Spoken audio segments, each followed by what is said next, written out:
Liftoff will start in T-minus 10 seconds. 10, 9, 8, 7, 6, 5, 4, 3, 2, 1. We have ignition. It's time! 15 seconds from Game 7 or from championship number 6. Jordan, open, Chicago with the lead! Behind the screen, Harper got a piece of it, it comes off.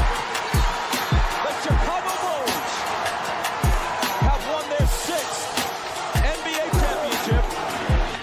Tying run at second, 2 out, Palmero over the head of Jenks. Uribe charges, throws, out! And the White Sox have won the World Series. To the far side around the 8-yard line to Hester. Under it and to the middle at the 15 to the 20, breaks free of the 25 to the 30, to the outside, 40, midfield, 40, 30 of the coast, 20, 15, Hester 5. Oh!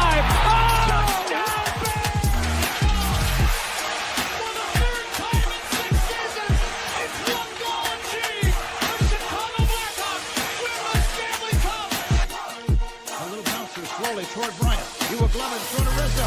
It's in time. And the Chicago Cubs win the World Series. What up, what up, what up? Welcome to Shawn Sierra Sports on this TGI Mickey Ficky Friday. It's the weekend, baby. And I'm your boy, the Superback, Shawn Sierra, and I'm fired up. Great workout this morning. I'm fired up to talk sports. We got a lot to talk, and I'm excited that I have you to talk to. Man, listen, if you're watching this on Facebook Live, well, then I guess you found us on Facebook. If you're not following us on Facebook, what?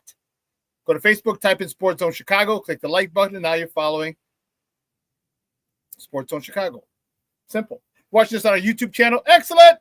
If you're not subscribed to our YouTube channel, for real, come on, man. Go to YouTube, type in Sports Zone Chicago, click the subscribe button, but also click the notification button.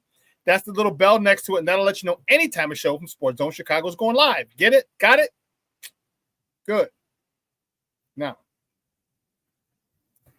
let's see. Man, this still getting a little used to my usual spiel. I've been doing that for years. We got to had to adjust it, but it's okay. Listen, we got a great show. We need you to get interactive, so whatever platform you're watching us on, whether it's Facebook or YouTube, leave a question or comment on that platform. It'll come up here in the thread. We'll put it up on the screen. We'll incorporate it into the show. And that, my peoples, is what makes this the best morning Chicago sports talk show around. And that's you. So bring them all, baby. Questions, comments, smart-ass remarks, because ain't nobody scared over here. Like The Rock said, baby, don't sing it. Just bring it. Let's check out the comments. My girl, Lavette Lee, checking in the morning. She says, TGIF, y'all. Good morning. Go Cubs. Stop it, Lavette. And Steve, why you did that? Thank you. TGIF, y'all. Steve's messing with me. Stop messing with me, Steve. Cornelia Squalls in the Mickey Ficky house. Like, what up, what up, what up? Shawn Sierra sports fans. The Cubs take another. Yeah, I know. You act like it's something. It's only 7 straight series they've won. Who cares? Big deal. It's not like it's 10 or anything. Deshaun Walls in the Mickey Ficky house. What's up, Bob? I said the Mickey Ficky TGIF. Old man Ryan's our. No, he didn't sell the team yet. Deshaun, don't do that. Don't do that. Please don't spread rumors. He did not sell the team. He has controlling stake of the team right now, and he can sell it in 2029. All right, he has it. Don't be that dude, man. Don't be that kind of fan who starts saying shit that ain't true. Speak the truth. Speak the truth. Oh, man, listen. I don't know a lot about a lot, but I do know this. More of the usual suspects will chime in as the show goes on. That, my peoples, I can promise you. Listen, we got a great show for you. I'm fired up. At 10 o'clock at the top of the hour, we have my man, Lauren Cox. He's the host of the Locked On Bears podcast. The Bears wrapped up mandatory minicamp, mandatory OTAs, and a lot of good stuff. There was offensive linemen catching passes, Down all right with a beautiful one. You know what they were doing? They're auditioning for the offensive lineman tackle eligible pass. That's what it looked like. No, all kidding aside, they knew it was the last day, and Ben Johnson let them have some fun. And you can see quarterbacks were running out, catching passes. Offensive linemen were outrunning, catching passes. It was a good time, and we got to see Darnell Wright's athleticism. Ooh, Charlie, nice spinning one-handed grab. And he was asked about that. Ben Johnson was asked about that in the presser, and it's funny. He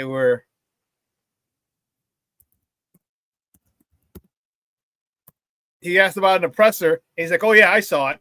Here, we got to look at it right here. Check it out."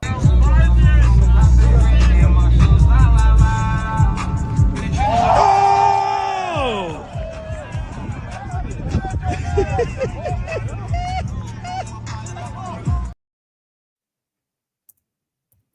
Yeah, that was crazy, huh? That was crazy. That was that courtesy of Chicago Bears. But that was a nice catch. Done all right. Nice catch, sir. I see you got some hands in them. So I'm excited. So I finally realized what size I am. So on my hats. So I have 7 3/8, 7.5. For those of you who don't know, 7 3/8 it's 7 7.5 is 7 4/8, but you don't do that because you always get it down to the lowest terms. And 7 5/8. The 7 5/8 one is this one. It's a little big on me. Oh man, my man checking in, Bellissimo, checking in from across the pond. What's up, Papa? How you doing? How you doing? Good to see you, man. Thank you for checking in. Top of the afternoon to you, my friend.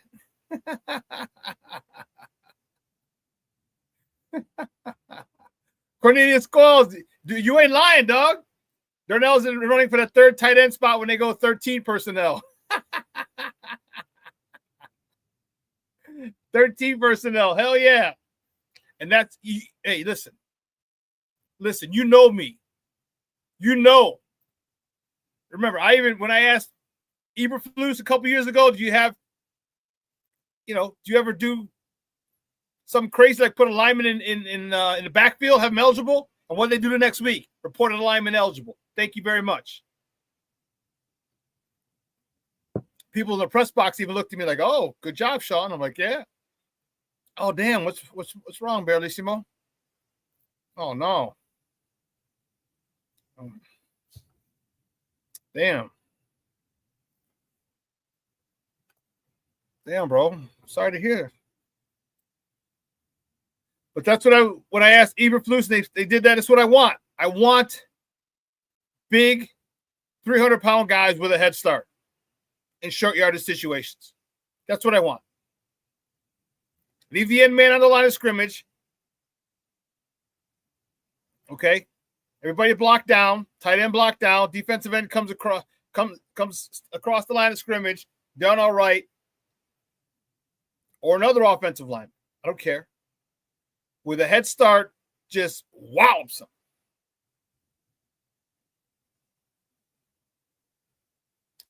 Yeah, Bellissimo. I'm sus. Oh, man. I lost a baby during labor and had granddaughter say goodbye. Man, bro. Holy cow. I am so sorry, man. I am so sorry to you and your daughter. Holy cow. Wow. Man. And thoughts and prayers for you, your daughter, the family, from everybody here at Sports Zone Chicago. My goodness.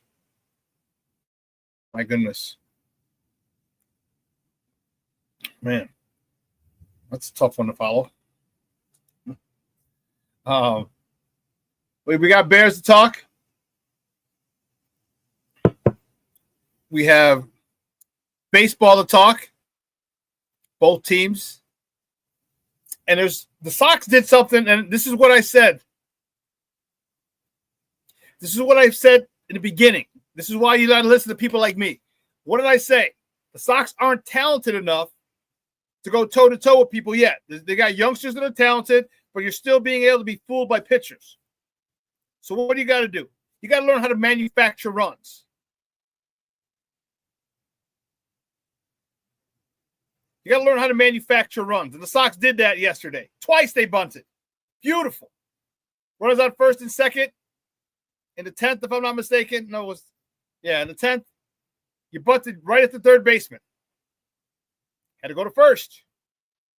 Runners advanced. Beautiful, beautiful, beautiful. I was, you should have seen me yesterday. I was jumping up, clapping. They did it earlier in the game as well. Move the guys over. You got to be able to manufacture runs. And when you're not a very good team, which the White Sox aren't, and it's not that they're not talented, they're just young and they're very green. Okay, they're not very good yet. And they're earning their stripes. They're getting their, it's a bumpy road. Only way to get the experience is by getting your ass whooped sometimes.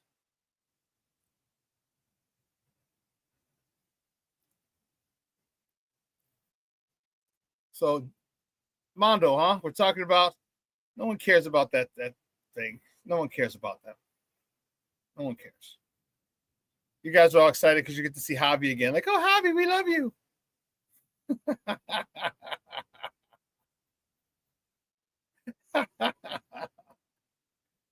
But what it did, it caused the White Sox to win. And this is what you got to do when you're not hitting the ball out of the ballpark. Okay, when you come up against a good pitcher. And the thing about the Sox is they're staying in games, and that's awesome. And especially after they got blown out game 1. 13-1, they got their ass whooped. I was like, man, let us just win one game. Because I thought it was all over at that point. But you know what? They came back, won game 2, lost game 3, a close one, and they gave up the game-leading, the game-winning run in the 8th. Is the 8th or the 9th? But it was late. It was tied 4-4. And then yesterday's. Great stuff. Great grit, great determination, great desire by this young club. And whatever you got to do,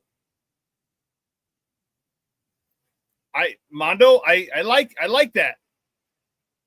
A reserve. Mydroth had a great day yesterday. 2 for 2, 3 walks. We're going to talk about that in the top of the morning segment. But man,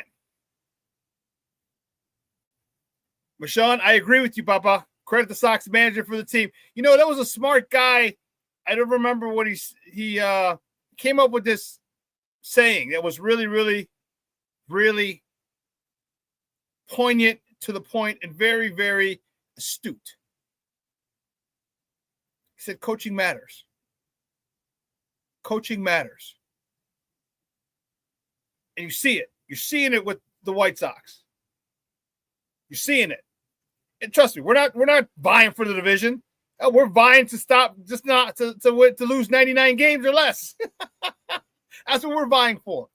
But the vibe, the mood is different in that locker room. They believe in themselves, and that's good to see. That's a start. They believe in this manager. I don't know if he's the guy to take them to perennial playoff appearances. I don't know. But he's definitely the guy to take from point A to point B. A point B to C. Let's worry about when we get to point B, who the guy's going to be. If it's Will Venable or somebody else. I really like the attitude of this young team. I really like their never say die mentality. I love it. I love it. I love it. So you got me fired up. You got me fired up, man. You got me fired up. Just to see good, solid baseball and great, solid pitching yesterday as well. Man, that's what I'm talking about. Solid pitching, and it was Shawn Burke. 7 innings, his longest outing of his career.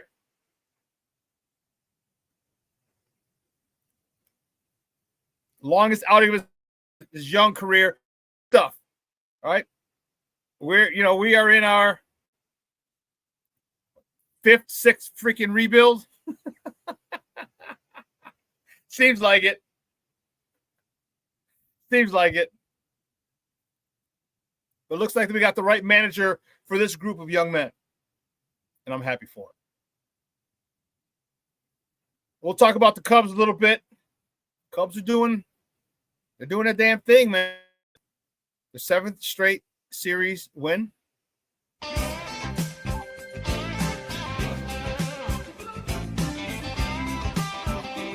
Stop the blast me anytime you want. Thank you, sir. 7th straight series win. All right, and they're heading to Motown. It's going to be, there's a step up in class, obviously. The Tigers knew it.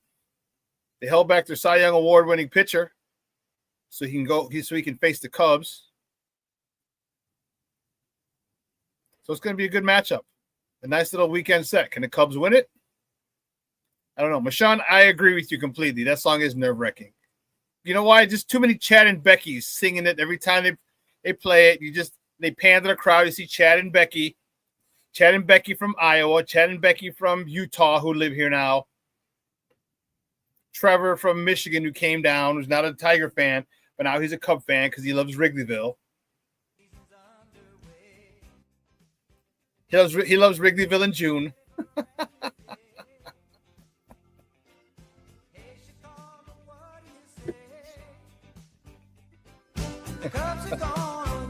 There's no need for that, people.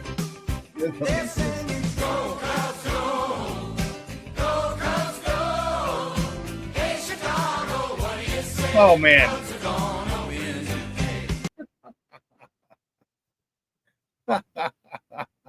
Not funny, Levette. It's not funny. Not funny, Shorty. Damn you, Steve-O.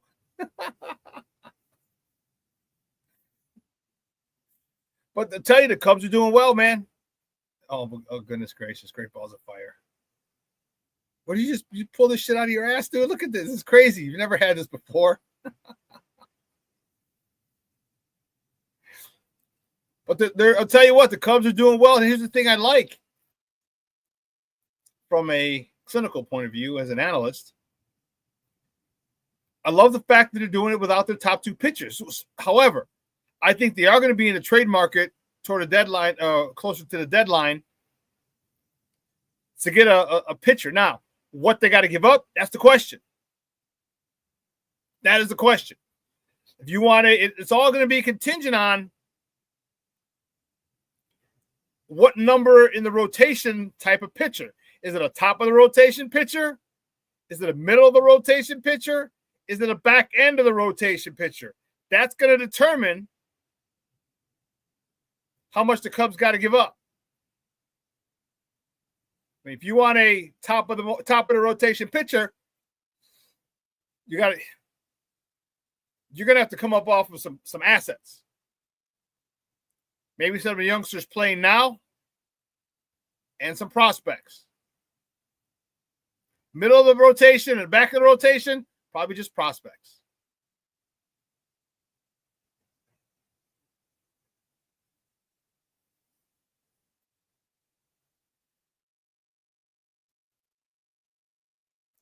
Mondo says Sandy Alcantara is going to be the arm they go after. He won't cost much, I would assume, because of the year he's having. He has top of the rotation stuff, just having a down year. Well, that could, you know what, and a change of scenery could be all he needs. That could be all he needs. Look what happened to Shane Smith on the south side. He's a Rule 5 pickup, and he's just having tough luck. He's pitching some phenomenal outings, just not getting run support, giving up 1 run, 2 runs, 3 runs in 6 innings. So maybe Sandy Alcantara, all he needs is a change of scenery. So he should have run support here. He should have run support here in Chicago on the north side. That's for sure.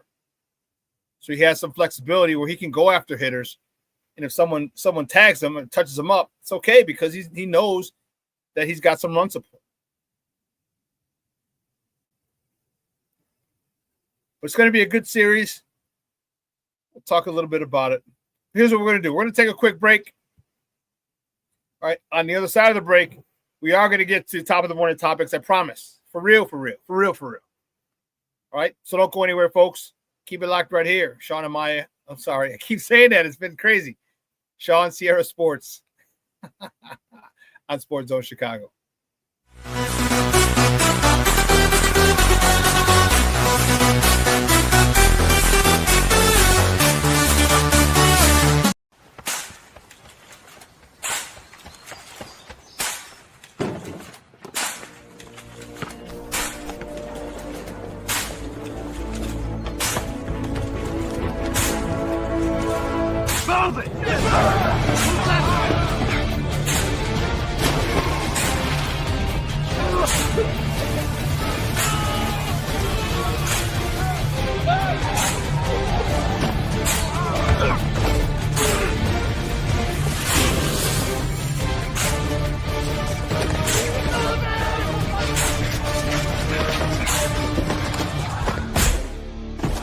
Many will hear the calling. Few will earn the title. United States Marine. The few, the proud, the Marines. Hey, it's your boy, the Superback, Shawn Sierra, and be sure to follow Sports Zone Chicago on all social media platforms, on Facebook, Instagram, and our Roku channel. You can find us at Sports Zone Chicago, and on Twitter, we are at Sports Zone Shy. Also, be sure to download our mobile app so you can take Sports Zone Chicago with you on the go.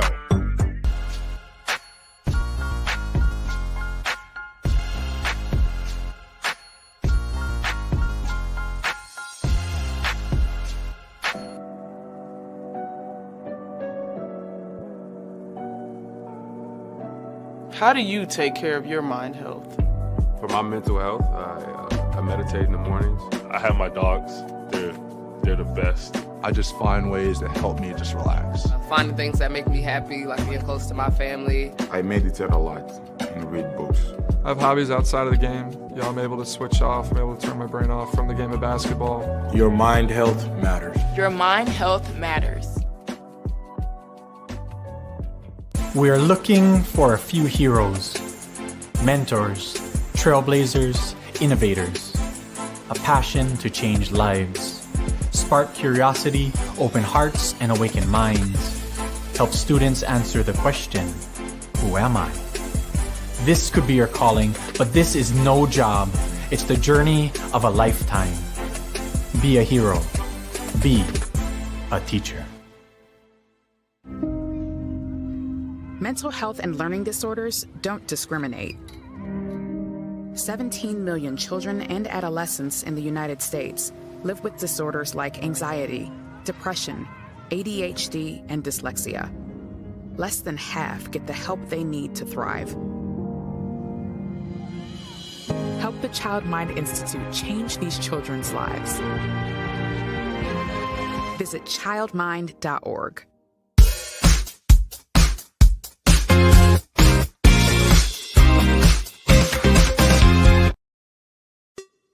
Hey, it's your boy, the Superback, Shawn Sierra, and be sure to follow Sports Zone Chicago on all social media platforms, on Facebook, Instagram, and our Roku channel. You can find us at Sports Zone Chicago, and on Twitter, we are at Sports Zone Shy. Also, be sure to download our mobile app so you can take Sports Zone Chicago with you on the go.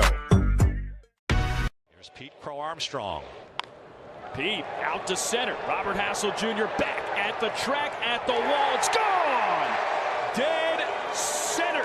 It's Pete Crow All-Star. 16th homer, 2-run shot. It's 2-0 Cubs. Pump it up. That is some power for PC. That is over the head of Michael Bush and into right field. Abrams heading for second. Throw from Tucker. And Abrams couldn't hold the bag. He's called out. Abrams had to try to slide to the inside of the bag at second, and he was off the bag when alertly Dansby Swanson tagged him out. A good solid throw by Tucker for. Welcome back to Shawn Sierra Sports on Sports Zone Chicago. Those clips courtesy of the Marquee Network. Those were the Northsiders yesterday. Coming up big. Very, very nice. Let's get it cracking, baby. Let's do it. Let's do it. Let's do it. Guys, you know how we do the first segment of every show. It's called Top of the Morning. It won't come just when you want it.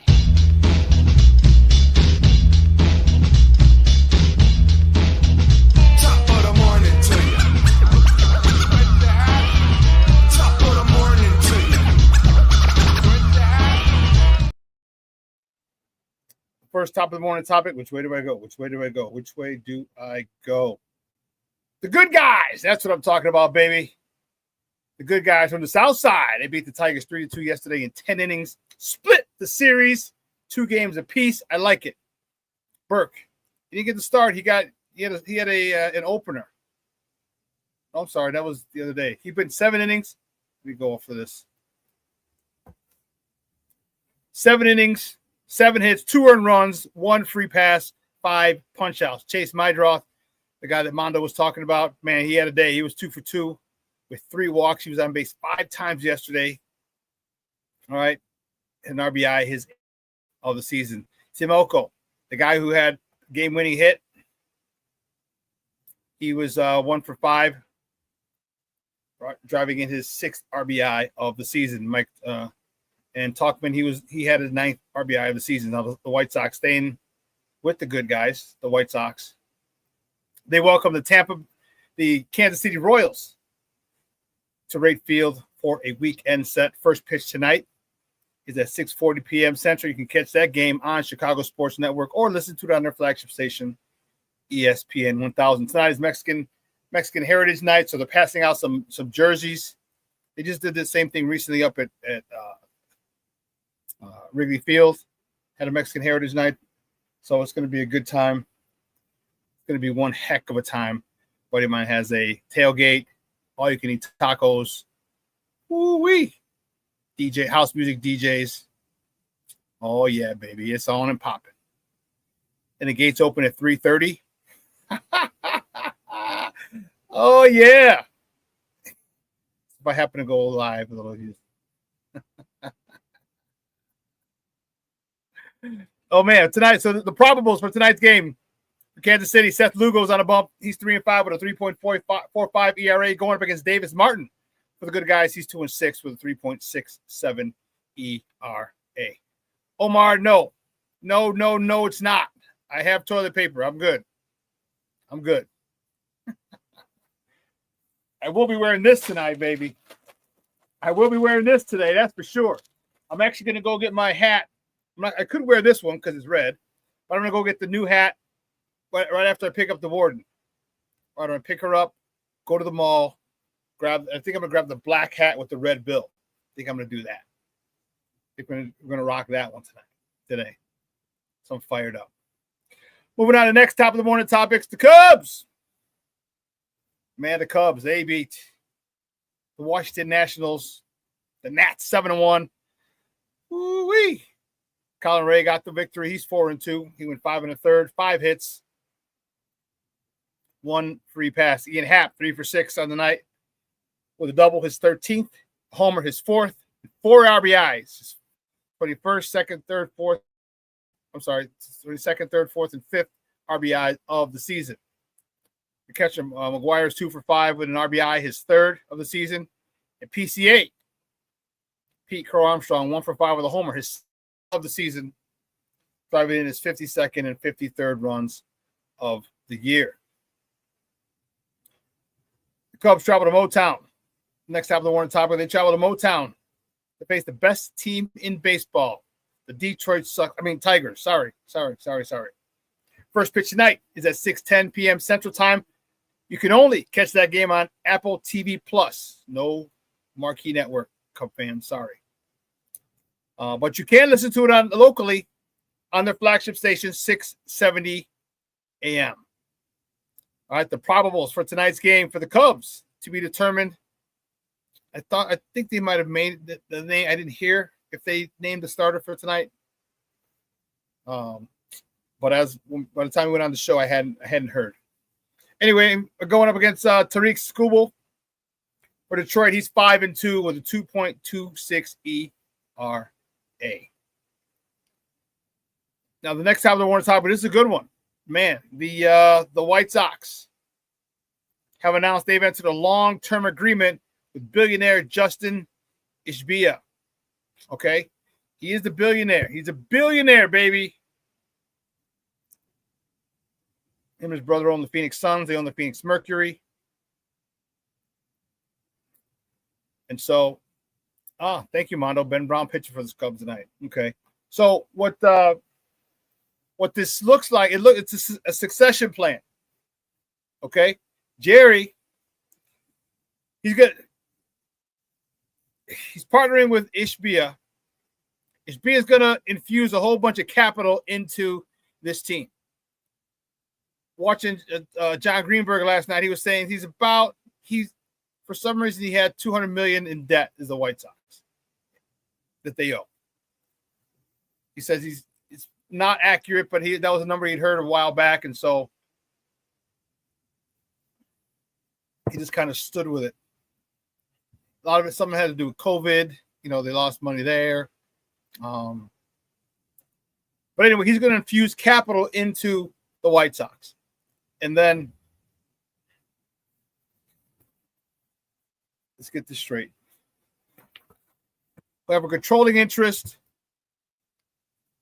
or I should say, old man Reinsdorf.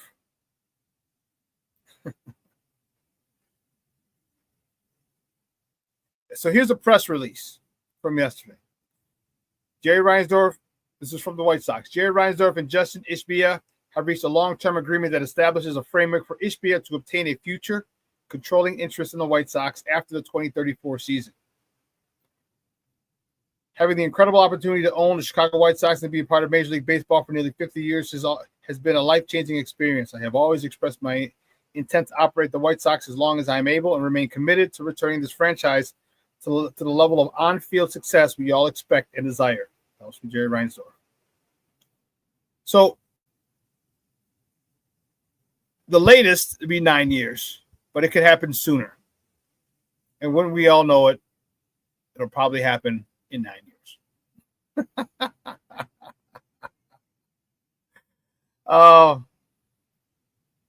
But it's a start. All right, it's a start. And I'm excited for it because we're finally going to get an owner who hopefully gives a damn. Who gives a damn? All right. What Jerry Reinsdorf has done to the Sox fan base is egregious. Inserting himself into decision-making when it doesn't need to be. Okay. I'll never forgive him for the Tony La Russa hire a couple of years ago that derailed that whole, or the last rebuild. All right. It derailed that whole crew. All right. His selecting of Tony La Russa to make up for the 1983 firing or 84 firing from Hawk Harrelson 40 years later. Come on, dude. Come on. It ruined it. It ruined his squad.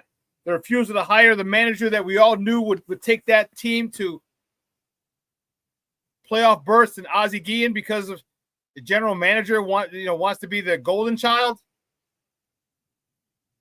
Unacceptable. Shawn, you said if old man Reinsdorf lives the last 9 years, come on, man. Damn well he's gonna live at least for 9 more years. He might die the day after he sells the team, but he's living out that whole 9 years.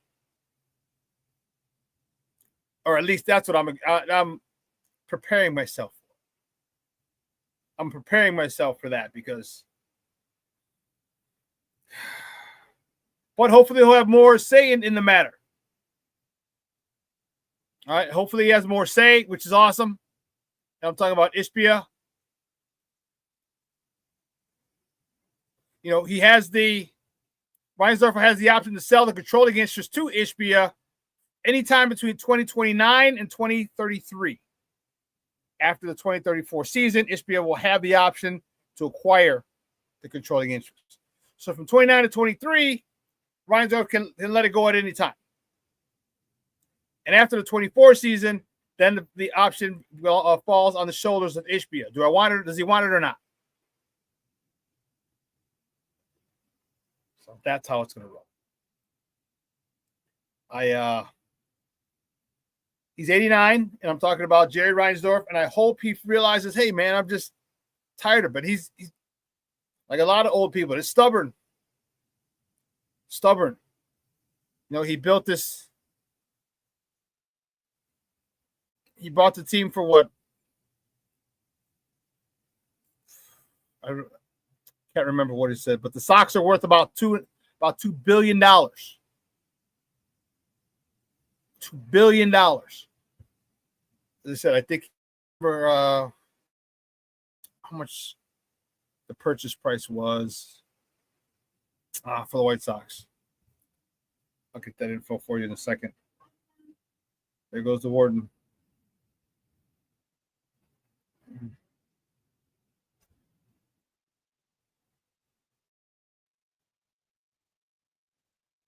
Purchase price. Reinsdorf purchase.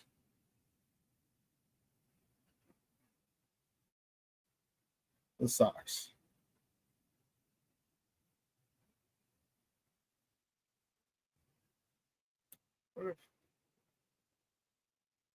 I'm trying to figure this out for you guys. So there we go. Wow. 20 million. I thought it was 20. Jerry Reinsdorf purchased the White Sox for 20 million.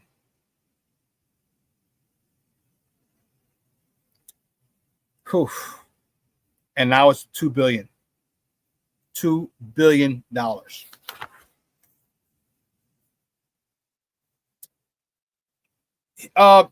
Cornelius, he does that. Not really. He has ties to both. Does this new guy have any connection to Chicago? Because if he doesn't, there's a chance he can move the Sox anywhere.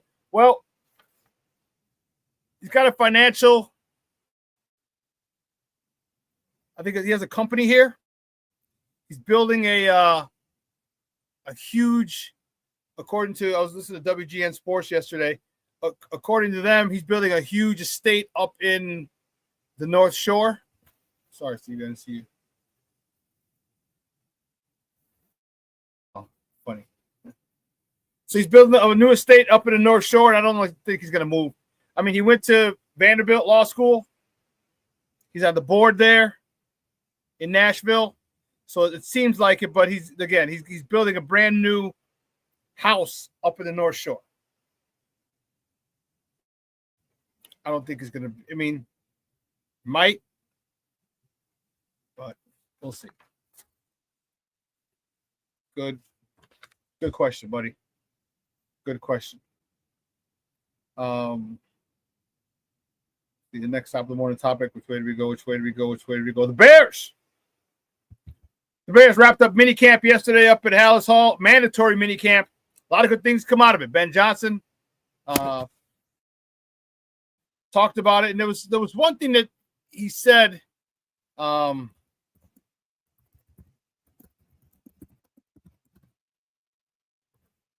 thing that he said yesterday that was very refreshing.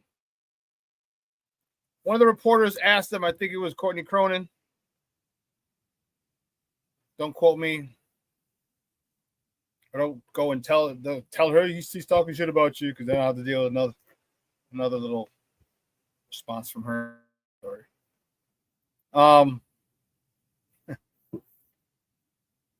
And he said the question was about Caleb hitting. Okay. Caleb hitting Roshan Johnson in the flat. And they asked him about it. And he said, Caleb should have got the ball out sooner. Very refreshing to hear the truth.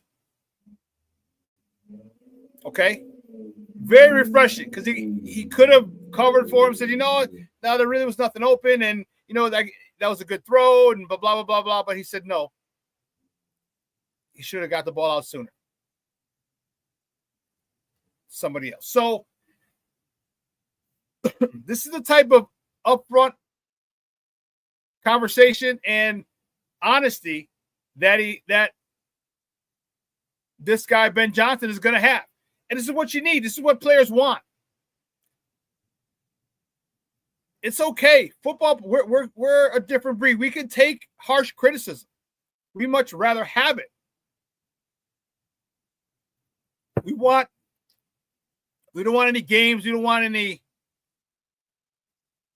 him and hawing. Tell us the God's honest truth. It's predominantly alpha males. Alpha males, we have thick skin. And if I'm screwing up, tell me. So we don't screw up again. Oh, Junior says, Shawn, sure was promoting you again last night. Armando, the Armando I know, his middle name is Vin. Oh, Lyra's. Oh, Vinny. I try to promote Shawn as much as I can. Remember to, I love this show and this chat. Mr. Shorty, thank you very much, man. I appreciate it. Man, I really do. That's awesome. Awesome.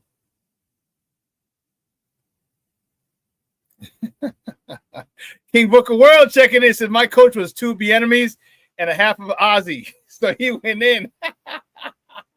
Did he have a heavy accent like Ozzy? But that's what I'm talking about. Listen, when you play, especially football, okay? I was very fortunate to have Coach Jack Quinn and Gene Schaller. Big shout out. Rest in peace, Coach Quinn, Coach Schaller. To have those guys as my grammar school coach from 5th grade, 6th grade, 7th grade, and 8th grade.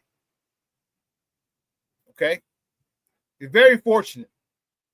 Now, mind you, this is back in the early 80s. Okay? So there was a lot that was not filtered.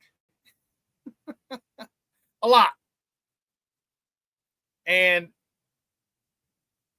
growing up without a father, they became my father figures. You just saw the strength and the toughness of those gentlemen. And it portrayed onto us the way they coached us, the way they called games. And I'll tell you, a lot of us went on to be so successful in football and in life. On my grammar school team, me, I went to Holy Cross. Billy Clintz went to Purdue. Dave Charnock went to Western. Who else? More. Javier Pena. He went to Northern Iowa. We had 4 Division I players on my grammar school team. All in the same grade. I didn't even go to the grade younger, but the kids a year behind me. 4 Division I players on a grammar school squad. And that was because of the toughness that they had with us. And it's exactly what football players like and need and want. Come correct. Give it to me raw. I can deal. Give it to me straight. I can deal with it. And that's what he's doing with Caleb. And I think that's why this is going to be a very successful season for Caleb. Okay, because he's being told the real. Reports were last year that they kind of treated him like a star last year and were like, tiptoed around him a little bit and weren't really hard on him. It's not the way to go. Definitely not the way to go, as we saw. But as a former coach, I can tell you, I didn't tiptoe around anybody. Matter of fact, I often had run-ins every year. I always had a run-in with one senior, one guy. At the end of the year, they loved me.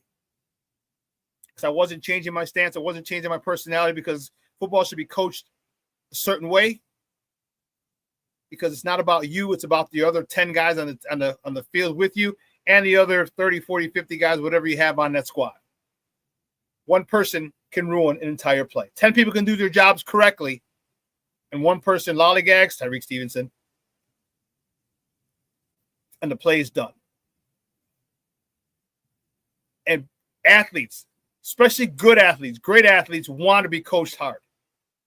Caleb has no problem with being called out. There was an issue the other day at camp where Caleb got the call,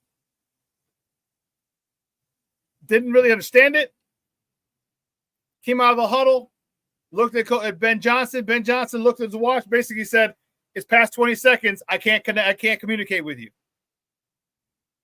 He had to go figure it out himself.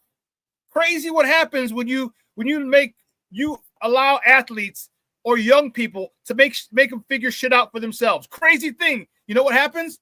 They figure shit out for themselves. Does anyone else know about this crazy concept? You know how you had to go to work and we had to make money and do other stuff when we were kids? We had to figure shit out for ourselves. That's what's missing from this generation. And that's what it seems like Ben Johnson is doing to this team. Here's what I want from you. Execute. But execute. Figure it out. But execute. Figure it out.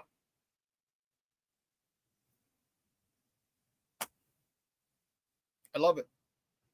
I love it. That's my style of coaching. That's the style of coaching that I love. That's the style of coaching I have. So I went from Coach Quinn and Coach Schaller, two of the meanest son of a guns, strictest, toughest sons of bitches on the South Side, legendary, to Coach Jim Angston. He was my freshman coach. He was a varsity defensive coordinator, and my freshman year, he went down to the freshmen and coached the freshmen. We used to walk over a half mile every day to practice. Remember the old saying, underneath the viaduct, down the tracks to Lindblom Park and back. This dude was he was surprised. He would have been a perfect general in the Army. Perfect military guy he would have been. Straight to the point, no chaser. The hell with your feelings. And this is what, as athletes, what we want. When I told him, I said I wanted to go to Nebraska coming out of high school. He's like, well, look, have they contacted you? Have they come to visit you? I said, no, they haven't. He says, then you're going to have to make some adjustments because they're not coming after you. Straight like that. He's like, if they wanted you, they would have been here already. It's like, damn, coach.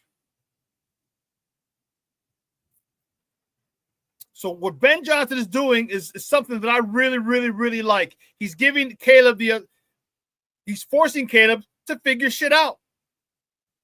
You're number one overall pick. You got a lot of responsibility. There's a lot of expectation. You better figure this shit out quick, fast, in a hurry. I'm not coddling you.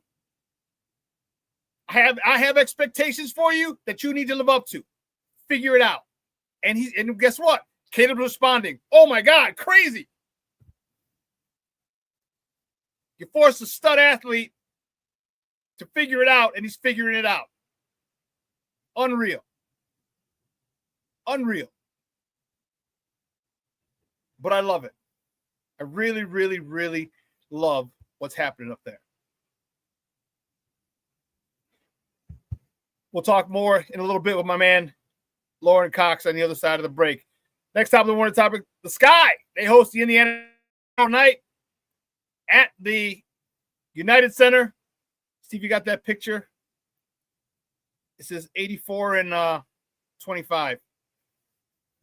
Ticket prices. Unfortunately, Caitlin Clark will not play tomorrow, but they decided to have keep the game at the United Center.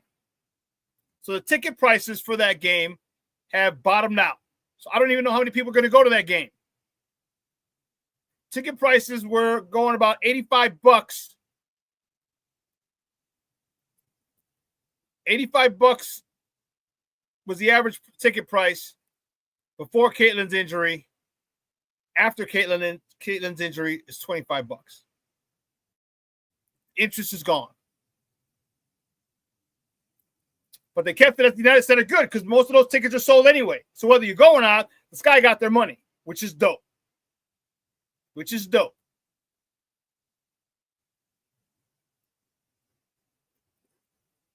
But my girl's got to do something, Angel Reese.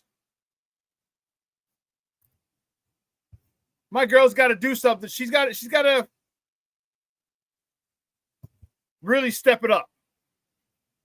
She's got to focus on those layups. She's horrible down low. She's having a big time problem. She had it last year. She's again this year.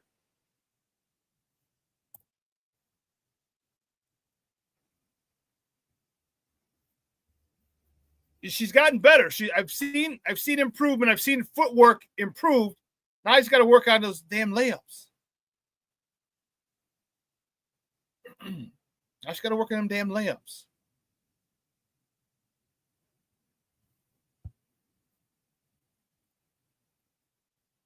Game 1 of the NBA Finals. If you missed it last night, oh my God, Becky. Woo, Charlie. Man, that was the picture, Steve-O. That was it. WNBA, look at that. For the June 7th Indiana Fever Chicago Sky game without Clark. They're $86. May 28th. That was from, and then once the announcement was made that she wasn't playing, she was injured for the first time in her in college or professional career, tickets plummeted $61 down to $25. Crazy. But NBA Finals yesterday, oh man. Listen, I told you not a lot of people are going to be watching, and I also tell you unfortunately, it's going to be some really good basketball. OKC Thunder with the best record in the NBA, with the league's MVP and Shai Gilgeous SGA. Shai Gilgeous-Alexander. Not a lot of people know who that is. But he's league MVP. They're up 20. No, 15. I'm sorry. They're up 15 in the second half. 15 in the second half. And let me tell you something. I took this because I just couldn't believe it.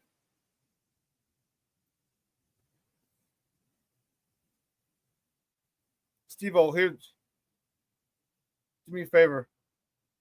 Just add these to the you got to see this. I just said to put these to the queue and bring these up.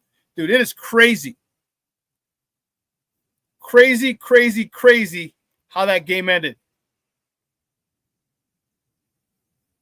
OKC had the crowd going. They had the momentum, the energy, everything. But during the game, I was like, it's only 12. Man, here you go. 3-pointer. It's only 9. Then they get a stop, hit a 3. It's only 6. Get another stop, basket. It's only 4. Then OKC would hit 3. Okay, it's back up to 7. Indiana come back down, hit a 3, back down to 4. OKC hit a. It was crazy, and I never felt comfortable. I never felt at any point, all right, OKC got this. Never did I feel that. Even those 15 points at one point, I'm like, they just came back from 20 for the Knicks in Madison Square Garden. They're okay. They've been doing this all year. Sure enough, for 46 minutes and 26 seconds, OKC led. There's only 48 minutes in the game. And the Indiana Pacers led for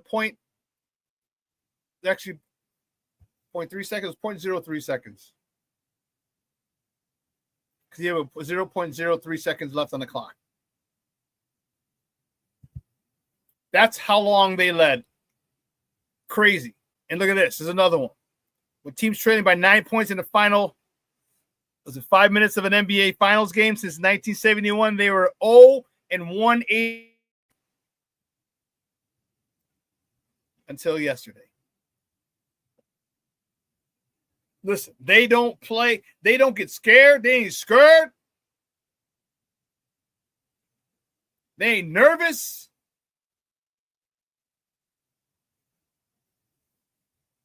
This team is dangerous. And it was crazy. If you saw the game, if you watched the game yesterday, there were 2 Pacer fans. Because all white shirts. It was a whiteout. They had OKC. It was wearing white. They handed out white T-shirts. We'll put white T-shirts on all the chairs, all the seats, and they're white. Oh, it was a whiteout. And they're like 2 Pacer fans, like row 2, row 3, and you saw them. And they show them every once in a while, and people are giving them static and messing around with them and shit. I get it. You're in House of Territory. And after they hit that buzzer, after they hit that shot with .03 left, that place was stunned. Stunned. And those 2 Pacer fans, decked out in Pacer gear, boy, they were flying high. Flying high.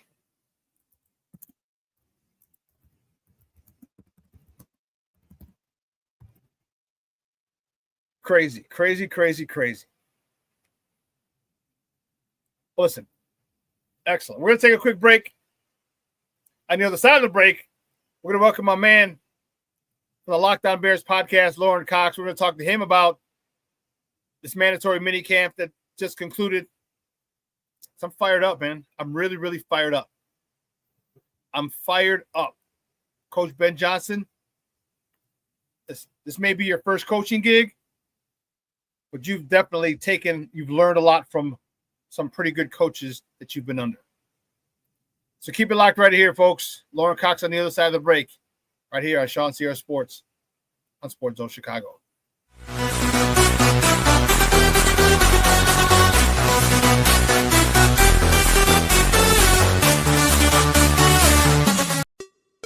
Hey, it's your boy, the Superback, Shawn Sierra, and be sure to follow Sports Zone Chicago on all social media platforms. On Facebook, Instagram, and our Roku channel, you can find us at Sports Zone Chicago. And on Twitter, we are at Sports Zone Shy. Also, be sure to download our mobile app so you can take Sports Zone Chicago with you on the go.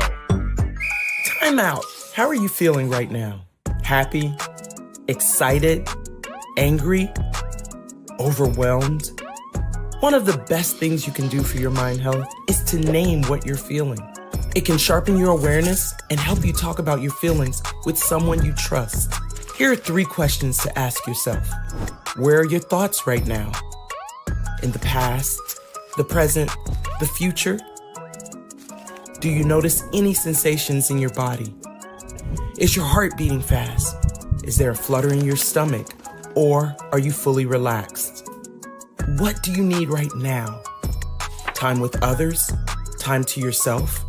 Remember, there's power in this awareness. So find ways to identify what you're feeling today.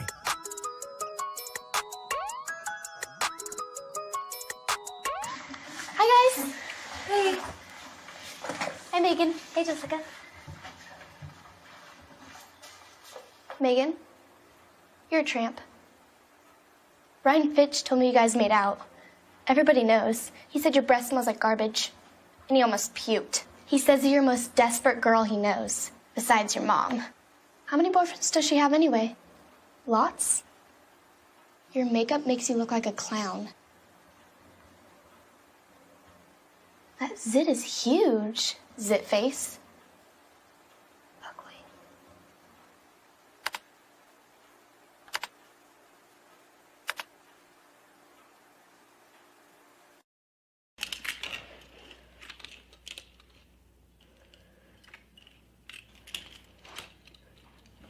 Hey, bud, what you doing? I'm playing with cars. Cars? Can you show me what a car does? Whoa, whoa, whoa, whoa, whoa. Hold on a second. First of all, this is a school zone. So you need to put down your cell phone, stop texting, and let's get to driving. Now you're coming up to a stop sign, right? You need to slow down and stop before you hit that Y line. I want you to look left, right, left. You don't want to get hit by a car going on your left and to your right to make sure you don't get sideswiped by a guy coming from your right. You're coming, and you see a crosswalk. You better slow your horses down because the number one rule of driving is always yield to pedestrians. Now stop, pull over, and you are done driving. Gosh, what do they teach you kids in school nowadays?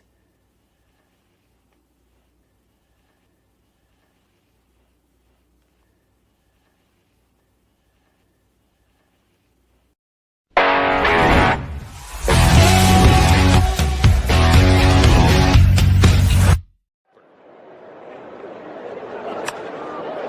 the air to left field. McKinstry getting his momentum towards the plate. Rojas, he's coming home on the throw way offline. The Sox strike first. Slaps it the other way into right field. The speedy Michael A. Taylor, he will score easily. RBI single for Chase Mydroth makes it 2-0 Sox here in the fourth. 0-1 pitch. Elko on the ground.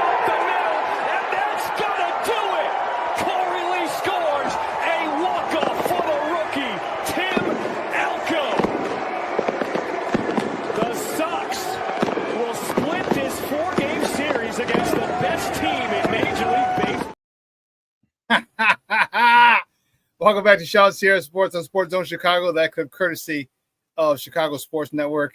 That was awesome. Awesome. But the guy that set that up was Austin Slater right before Tyler Elko. Now, Tyler Elko, remember I was bitching about them sending him down a couple of weeks ago? I'm like, why are you sending this guy down? I know he's got 32 at-bats. He got a lot of strikeouts, but he got 3 homers. 3 homers and 32 at-bats. That's 1 homer every 10 at-bats. That's 1 homer every 3 games. Let him figure shit out here. He set him down for a couple weeks, back down to the minors, brought him back up, and his kid comes through then.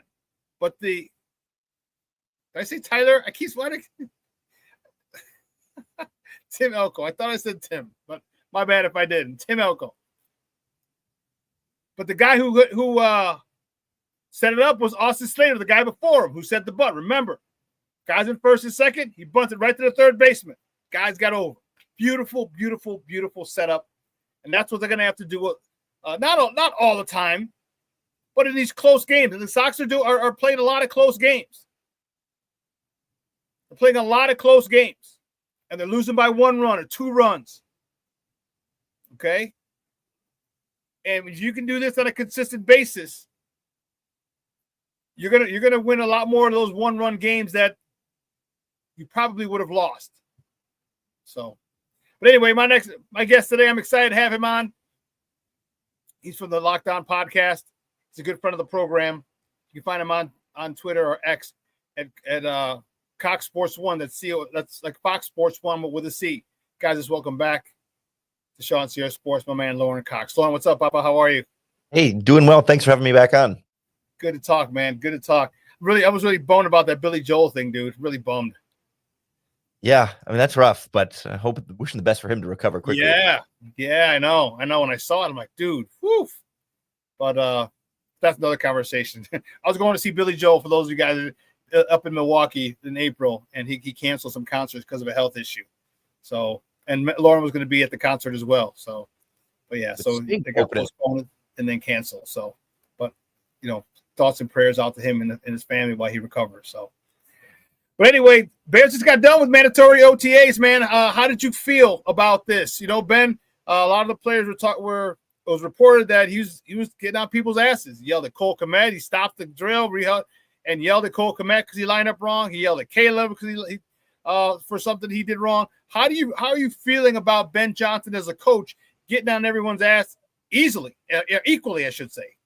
Yeah, I'm really glad that this is the main narrative and talking point coming out of mandatory minicamp, because I think this time of year we can get so caught up in little glimpse of on-field football action that we get. It's like, oh, how well is he throwing the ball or whatever? And like we see other teams like the Browns and Steelers like tracking how well their quarterback's completion percentages of these practice. Like it's just those are like real wastes of time that like doesn't mean anything. But what Ben Johnson is establishing from a culture standpoint and an expectation standpoint, like that's actually like real stuff that does matter, that is important to set that foundation now ahead of training camp when things really can then take off at full speed. So the fact that we're not wasting our time with how many completed passes Caleb Williams has or how many drop passes some player has, like it doesn't matter this time of year. But what does matter is how the first-time head coach is handling the head coach duties, and that's really been refreshing to see.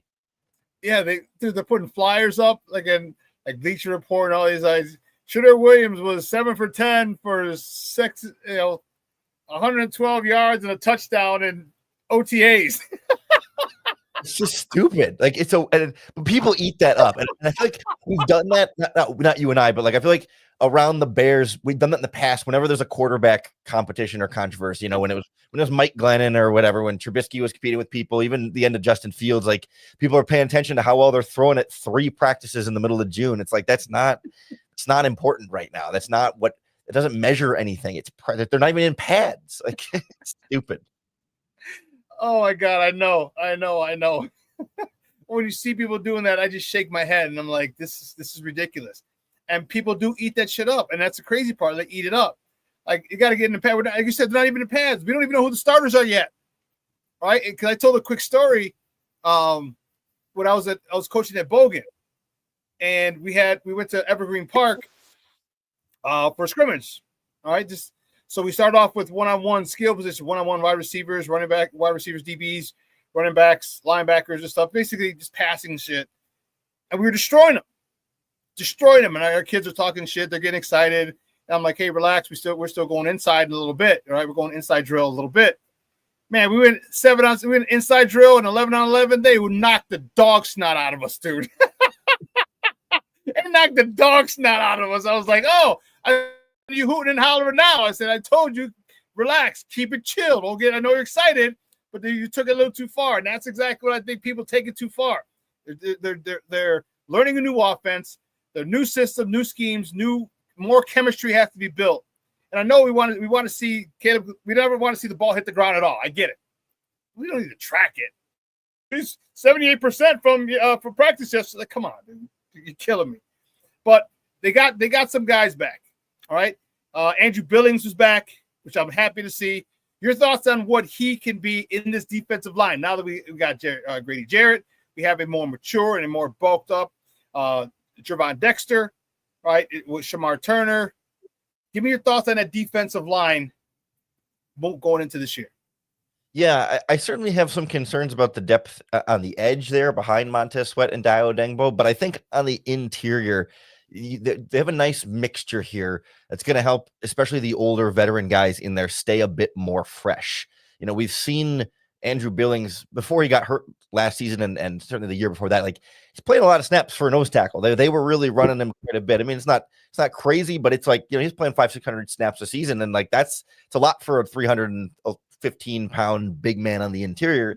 And so to be able to have a deeper rotation there, you can get more out of Grady Jarrett. You could get more out of Andrew Billings, the old guys, by using them a little bit less and keeping their legs a bit fresher. And then on the flip side, you can still get playing time for a young rookie like Shamar Turner, but you're also not asking him to play a crazy amount of snaps and throw him in the fire and learn on the fly. Like you can kind of get the best of both worlds where you're not overplaying anybody, but you're finding enough playing time for everybody to get there, to either get the most out of them or continue their development on the interior. Yeah, and Shamar Turner's the guy that I really want to benefit. I want him to take advantage of. That's our defense, our season is not being held on your shoulders, right? Where you need to have 10 sacks from the inside. We're not. I need you to go in, watch how this guy goes to work, watch how he comes to work every single day, watch what he does, and emulate that. He's got the motor. That's the thing I love. He's got the motor. He's got the edge. He plays a lot of nastiness. I love it. Now watch this guy. Now be a professional. And this is what he has to look at. Grady Jarrett. He's got I just forgot his name. The nose guy. Andrew Billings. You got these guys to look at. and now you're rotating. So he's learning on the fly. And again, all the weight of our season is not on his shoulders, so he can develop. It's easier for someone to develop when the weight of the franchise is not on your shoulders. The weight of the franchise is on Caleb's shoulders, and it's tough. All right, it's tough. It's not on Shamar Turner. Shamar Turner can cause a lot of damage on the inside, and I hope he takes advantage of those reps, because when he goes in, he's going to be fresh. He's going to be fresh, and I want to see him be a force. And if he's a force, man, they got their next D tackle or nose guard for the next 8 years. Yeah, because I think the Bears have lacked a little bit of that kind of nastiness on the line. Not that these guys they're not soft by any means, but like no, they don't play. They ain't got that dog in them.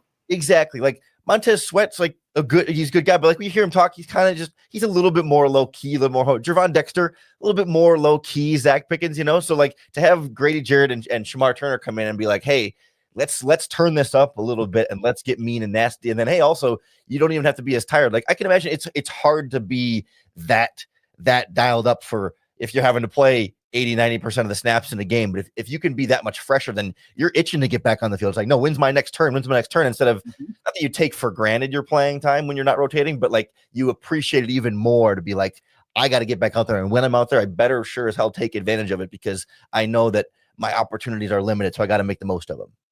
Yeah, and I'm looking forward to them making the most of it, because that defensive line is going to be – it could be a big problem for a lot of people. It could be a really big problem if they live up to the potential, and the rotation that they have keeps everybody fresh, because with the motor and the intensity that these guys play with, it's going to be freaking awesome.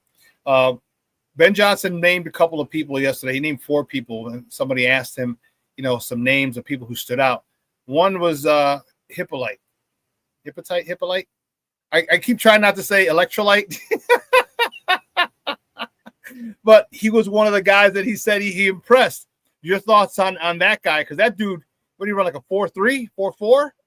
I know he's a little smaller, but man, you gotta come back like that, who can shoot a gap like that. That's gonna cause a lot of problems. Talking about Hippolyte. Yeah, he's somebody I've been trying to properly calibrate expectations for, because on the one hand, like everybody was projecting him to be an undrafted free agent, and the Bears take him in the 4th round. And it's like, whoa.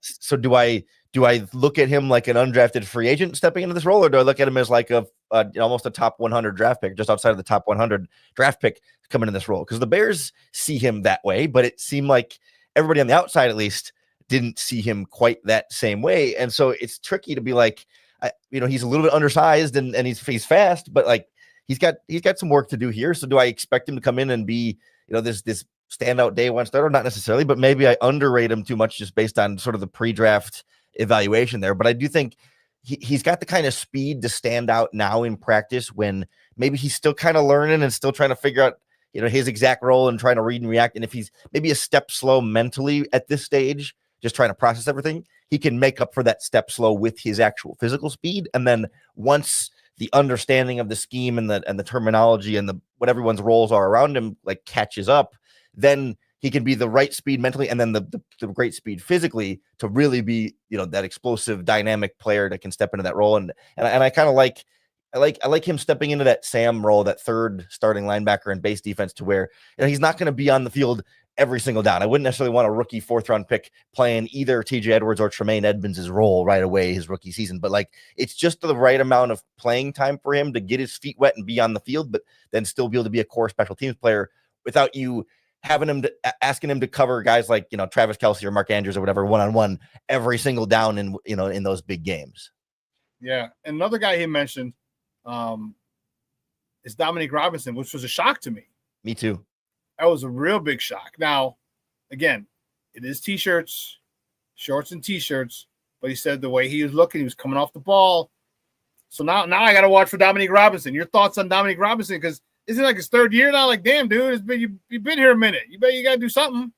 Yeah, I think this is year 4 now, and it's like, yeah, it's kind of go time. He's in the last year of his rookie contract, and he was somebody who I think entering this offseason, I kind of thought like probably not going to make the team this year. Like this is probably his last go around. But the more he continues to impress, the more opportunity he has to stick on this team. And Ben Johnson praised his special teams work as well. And he just happens to be at a position right now where they don't have a lot of depth. It's kind of he and Austin Booker are the two primary backups to Montez Sweat and Dio Odengbo. I still like to see them go out and bring in a veteran at that spot before the start of training camp. But if Robinson impresses enough and they say, hey, maybe he is ready to take another step forward. Because remember when they drafted him in the 5th round in 2022, this was a converted wide receiver. Like he's still at the time, he's still learning how to play defensive end. So we knew it was going to be a project and someone that was going to take time. I just don't know that we have any reason to believe that now all of a sudden it's going to click when it hasn't fully clicked the last 3 years. But new coaching staff, fresh slate, new start with them, and maybe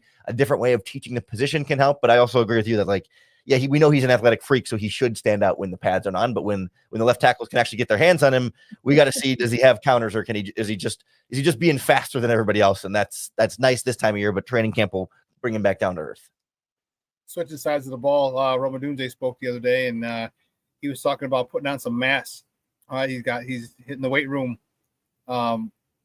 He also set out some goal. He named some goals that he had for him, some individual goals. Almost 10 plus, double-digit tutties and 1,000 yards. Do you see him being able to do that?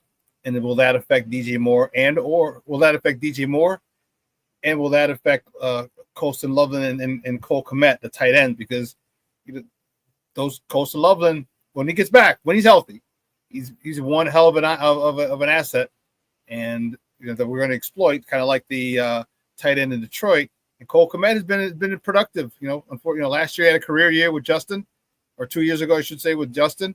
So he's shown he can be productive. Is 1,000 yards and 10 tutties feasible for Rome Odunze?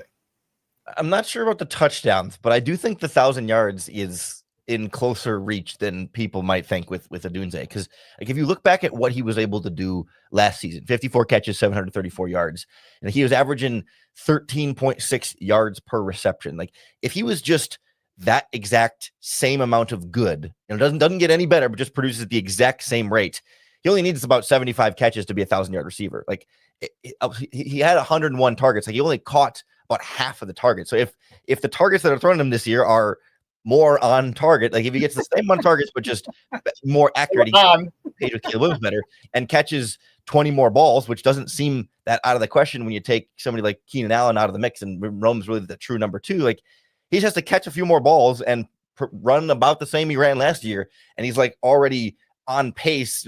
He's on the trajectory for 1,000 yards without even improving his efficiency from those numbers. So I think if he stays healthy and if Caleb Williams is what we expect him to be, that Odunze should come pretty darn close, if not getting to 1,000 yards. Now, 10 touchdowns, there's only so many touchdown balls to go around, and I think we're going to see a lot more rushing touchdowns this year than last season, that when you get down to the goal line, they're not going to be throwing them to Rome. They're going to be trying to hand them off and pound them up the middle with Roshan and Cowan guy and DeAndre Swift, or running some kind of QB sneak with Caleb Williams. But the yards, I think, are there for Odunze to eat.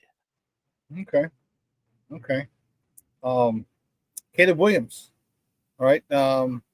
In the same presser, I think it was Courtney Cronin who asked a question about him hitting Roshan on a check down, and he came out and flatly said, he should have got it out sooner, basically to another receiver.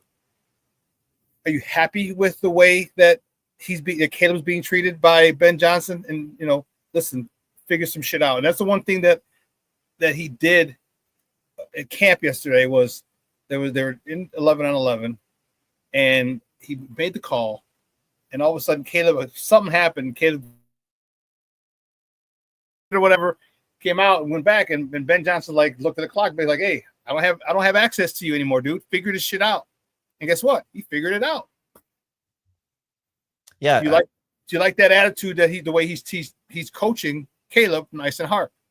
Yeah, I think this is like a very clear example of differences between this regime and last regime. Like it feels like, under Matt Eberflus, you're running a play like that and you check it down to the running back and you're not really going to hear anything about it. They'll say, hey, you found somebody with the ball, like good to keep it moving. It's a completed pass, and the check down's better than an incomplete pass or better than a sack or whatever. So, that's good. Keep moving ahead. And for Ben Johnson, like this is clearly the standard needing to be higher and setting that bar higher to say, like, yes, what you did wasn't, bad per se, but it was not what we wanted, and it wasn't what could have been, and not what we're like, not up to the standard that we're going to expect of you. Like this isn't it's like there's no excuse. Like, yes, you did find an open receiver, but you have to keep it moving, and you have to like execute the offense the way that we are building it for you with that structure in order to get the most out of him as a quarterback. So I think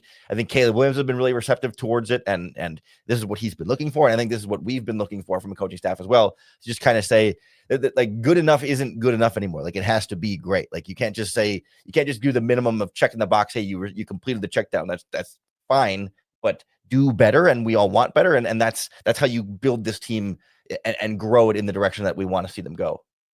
And guys, we're joined by Lauren Cox from the Locked On Bears podcast, talking Bears football on Shawn Sports on Sports Zone Chicago. Last question before we let you go, buddy. Tyreek Stevenson spoke to the media, and he addressed that whole situation. Said they don't really talk about it. There's no need to talk about it. He apologized to the guys. Give me your thoughts on Tyreek Stevenson, because I'll give you mine when you're done. But he seems like a more humble guy. He seems like a guy on a mission, and he seems like he's out to prove something this year. But give me your thoughts after hearing Tyreek Stevenson speak to the press.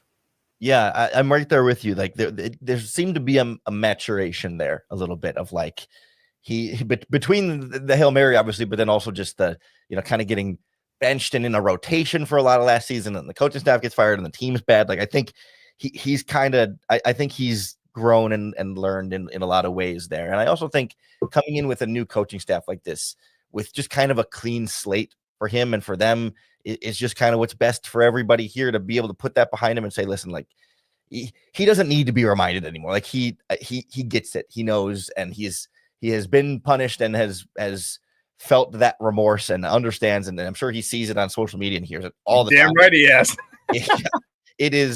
It is known. So there's not really a need for the coaching staff to talk to him about that thing specific. If other things come up at practice or whatever, sure. But like, it sounds like he's a guy who's pretty locked in right now. And I think he recognizes like, hey, yeah, just because I was a second round pick by the previous coaching staff, like doesn't mean this coaching staff owes me anything. But I do think he's a really good scheme fit in what Dennis Allen wants him to do in terms of being up on the line of scrimmage and pressing more to more. So I'm cautiously optimistic about Stevenson taking a jump this season and really being at home and fitting well in what the Bears want to do on defense.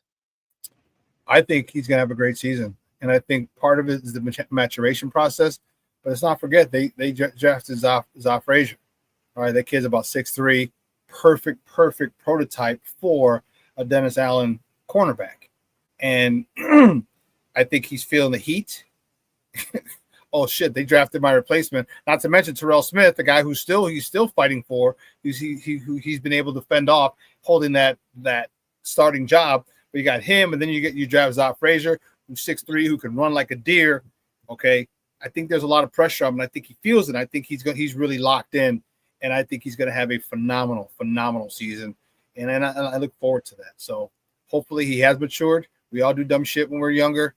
All right, it's all happened. His just happened to be on national TV in front of millions and millions of people. So, hey, Lauren, great stuff, buddy. I appreciate your time. But before you go, do me a huge favor. Let everybody know where they can find you and your work online. Of course. Thanks so much for having me on. You can follow me on Twitter at Cox Sports 1, and you can hear me 5 days a week on the Locked On Bears podcast on YouTube or wherever you get your podcasts. Dude, great stuff, man. I appreciate it. You have a great week for Summerfest or what? Oh, yeah. I'll be there a couple times. I'm not sure exactly which days, but I'm going to be there a few different times. Yeah, I'm trying to go opening night, the 19th, which is a Thursday. Dude, I realize it's Thursday, Friday, Saturday. It's not even Sunday anymore. They're all Thursday, Friday, Saturday. Yeah, 3 straight weekends. Okay. Whoever decided to come up with the 3 weekends idea instead of the 2 weeks straight, brilliant. Because who goes on a Tuesday? Who goes on a Wednesday? You know what I mean? Exactly. And you got to pay all those people, and now you break it up. I love it. It's Juneteenth. They got the Isley Brothers. They got Genuine. They have Bone Thugs and Harmonies that night. Bone Thugs and Harmony that night too. That's where I want to go. So I'm thinking about heading up that night. So if I do, I'll let you know. See what day you're heading up there. Yeah, I might be there that night too. So we'll be in touch. Cool, man. You have a good weekend. Thanks. You too. All righty, guys. That's Lauren Cox from the Locked On Bears podcast, talking Bears with your boy. fired up, man. I am fired up. Listen, he's right, and I think we both see the maturation in Tyreek. Okay, listen, I've coached a long time. Coached a long time. Coached a lot of players. I see a maturation in him. I see a guy focused. A guy who's feeling the heat. I said they just drafted Zay Frazier. All right, this is a dude who's perfect, 6'3", almost 6'3", runs a 4.4, 4.3, something like that. Perfect for a press man in Dennis Allen's system. Like I said, he's feeling the heat, so he's got to show out now. He's feeling the heat, the embarrassment he has from last year. He's got to show out. I am really looking forward to him having a heck of a year, especially if the people continue to stay away from Jalen Johnson and they go to this other side. Okay. All right. Do that if you want to. But I think Tyreek Stevenson is going to have a surprisingly really breakout year. Could be wrong. Probably not.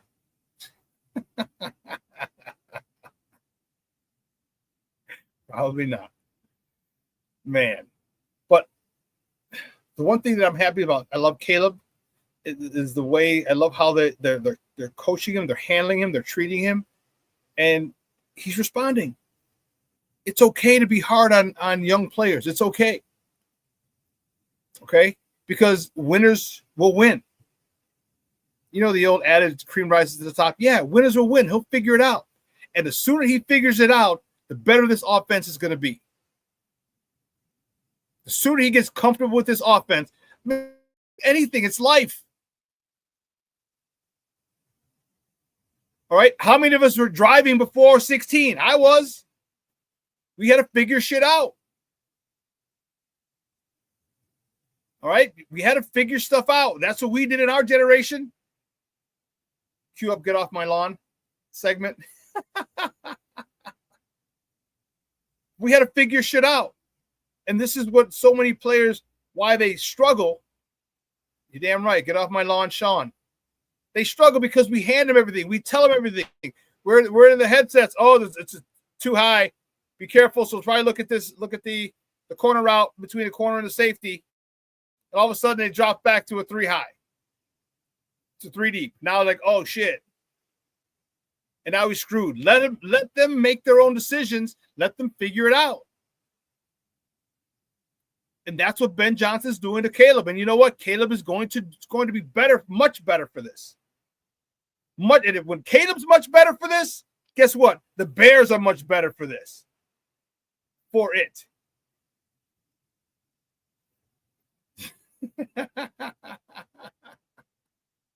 Mr. Shorty says, my mom let me drive to the arcade when I was 14. I was stunned. Junior says, I was 10 driving my Theo's car in the yard.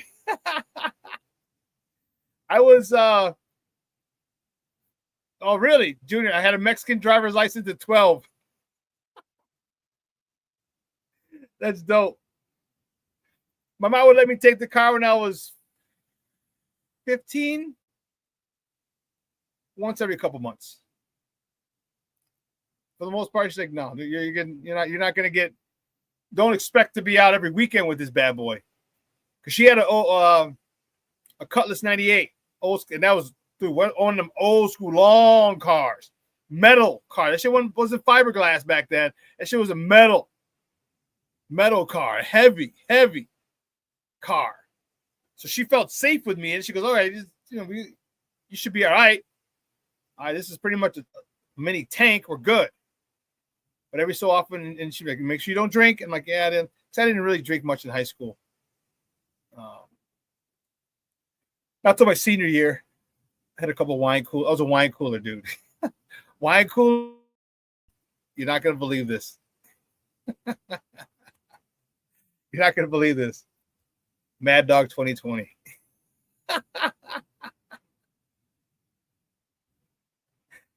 Oh man, I'll never forget the first time I got towed up on Mad Dog at my buddy Billy Donahue's house in Bridgeport. God rest his soul, Billy D. And his mom was a bartender. She worked nights. Over his house a lot on the weekend and just chill. Some, drink some beers, watch movies, play cards. Nothing crazy, just chill. You know what I mean? I mean, no one really smoked weed in our group. We just drank and just hung out. We have wrestling matches and shit. Just innocent kid stuff, minus the drinking, of course. And I'll never forget, I had the purple, I had the grape. I had the grape MD 2020.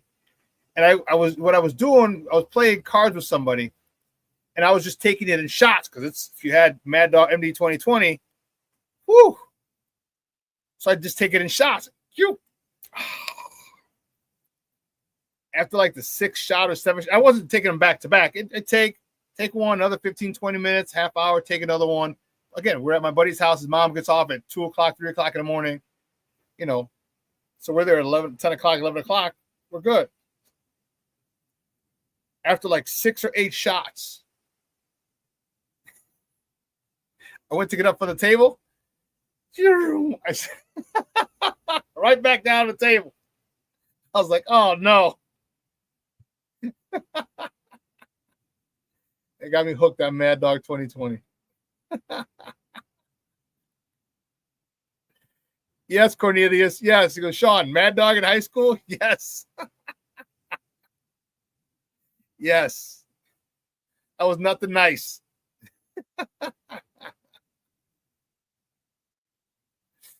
Cornelius said the strongest drink I had in high school was Ripple. What, did you steal from your uncle's closet cabinet? Ripple.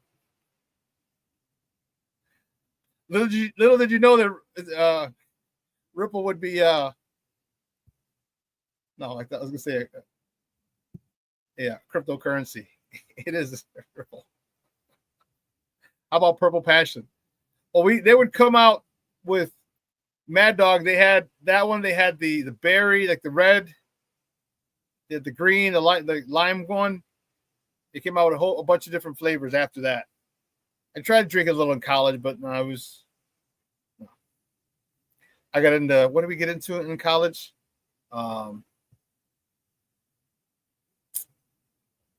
Keystone Light. Because it was $10 for a case of 24.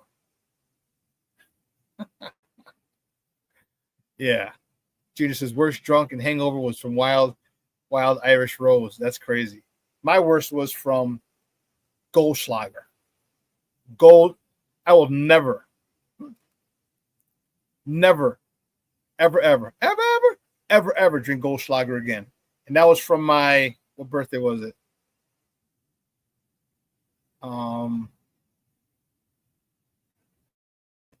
26th birthday? No. I was 24. 23. My 23rd birthday. My 23rd birthday, I was living in Queens. I was staying at Troy's house. I just moved to New York before we moved into Manhattan. And man, we went to this local bar, this hole in the wall place by his house. And they're like, oh man, it's his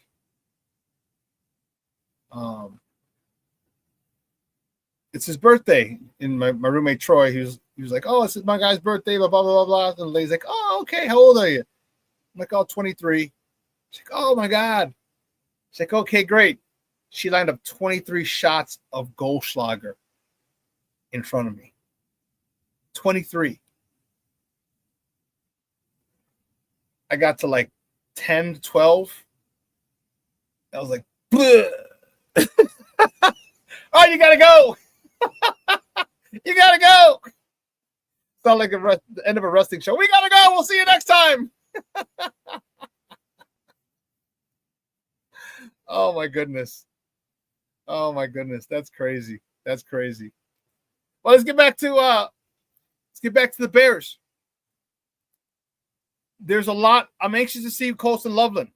All right, when he's cleared. I'm anxious to see how well he does. I'm anxious to see how dangerous he could be. I'm really excited to see how dangerous he could be. Okay. This could be a pick that's well. Listen, we know there was a couple other teams who wanted to jump up and get him. Everyone was talking about Tyler Warren. There are a lot of teams ready to jump up for Colston Loveland. The Bears got him. And as you watch his film, you understand. You can't watch his film from 24 because they had no quarterback. Watch from 23 when they had JJ. JJ, by the way, saying looking good. Again, it's all OTAs. It's all shorts and T-shirts with helmets. Okay. They said JJ's looking good.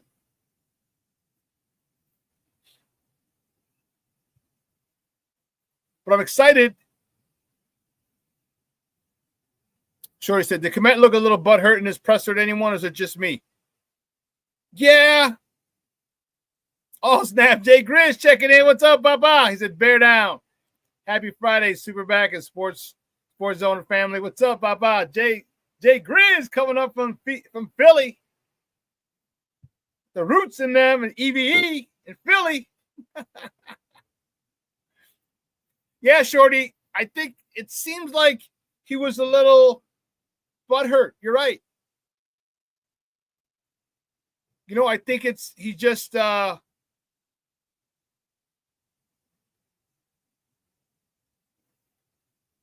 he's in the last year of his deal. I think he sees the writing on the wall. Will they re-sign him? I don't know. I don't know. But he's got to show out. He's got to show out. I think he's got a few years left in the league. He's definitely got a lot of meat on that bone. No diddy. All right, he's got a few years left, 4 to 5 years, if not more, left in this league.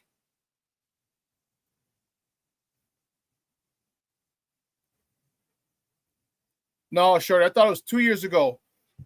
Komet signed that deal. It wasn't last year.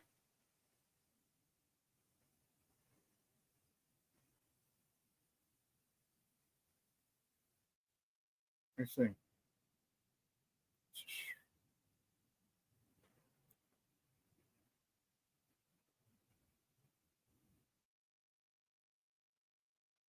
Let's see.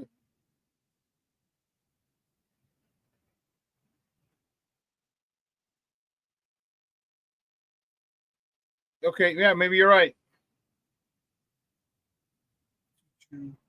It's 4 years. It's a 4-year deal. 27, 28, 27, 26, 25, and 24 for the 4 years. 4, 5, 6, and 7. Okay. I don't know why I was mistaken. It was in the last. I thought he was in the last year of his deal. He's making 9-9 this year, 8-9 next year, 8-9 and 27. He got 22.893 million guaranteed at signing. That was a signing bonus and his salary. Okay. So he should be here for a while. Good. Good. I like those two then. I like those two. That could be a good combo. Could be the best 12 personnel in the league. 1, 2, 3, 4. So they'll be together 3 years, 25, 26, 27. Him and Colston Loveland. That's a nice. That's a hell of a nice 12 personnel combo right there. For 3 years? Yeah. His contract is up at 27. He's got 25, 26, and 27. I don't know where I read that it was in his last year of his deal.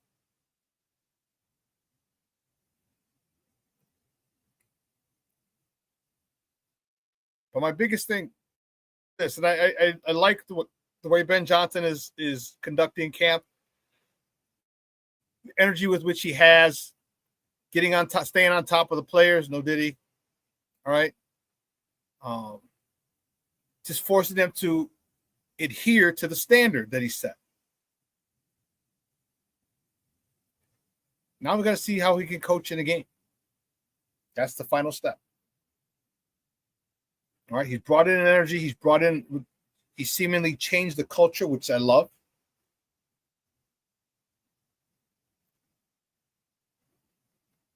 Now we got to see what his game day management is.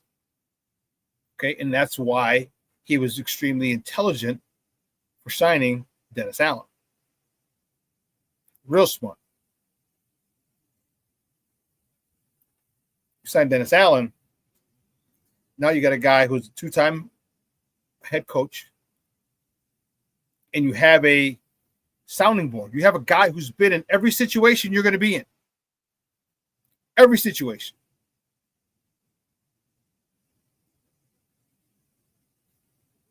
So you can go to him. And also remember, it's easy. It's going to be so easy for Dennis Allen to help him because I'll tell you what, we're all armchair quarterbacks. It's easy to second guess when the spotlight is not on you. It's easy to second guess or make a decision when you're not the one who's going to have to answer questions.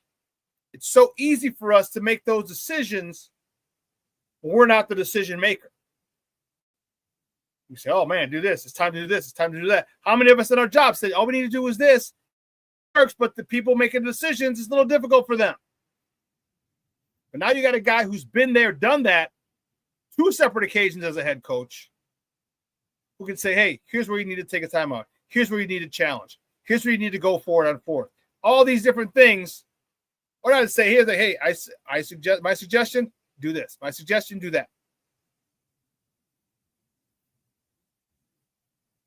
And the one thing that you always wanted, you've heard about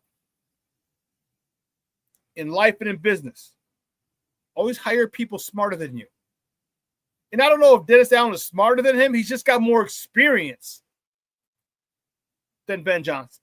He's got more experience. So if you hire people who have more experience than you, that's awesome. Because they will help you in your shortcomings. They'll get things done more efficiently. And all the praise still goes back to you when it's all said and done, because you're the head coach. You get too much of the blame, too much of the credit. Actually, not just for the quarterback. Head coaches don't get that much credit, unless you're Bill Belichick. But it still makes him look good. It still shows it makes him look competent. It shows that he's not afraid of the moments as they get as sphincters tighten in close moments in NFL games. He can stay calm, cool, and collected, make decisions that help his team win. And that's because of his staff. You got him. You got Eric sleep with Bieniemy, even Antoine Randall L. These are all vets in the league. Bieniemy and Randall L. are 2 guys who played. Oh, one of the other things I almost forgot real quick about go back to Tyreek Stevenson. One of the other reasons I think he's going to have a breakout year is his relationship with Al Harris. His relationship with Al Harris, defensive backs coach. Very similar guy. He was a press guy. And I think that Tyreek has got a good relationship. He's had a relationship with him prior, if I'm not mistaken. But I think with that tutelage, I think I'm really excited to see Tyreek. Because, teams are going to go after him. They're going to pick on him. They're not going to pick on Jalen Johnson. Pick on you and Kyler Gordon. Well, I'm tired of picking on Kyler Gordon because Kyler Gordon got all these PBUs.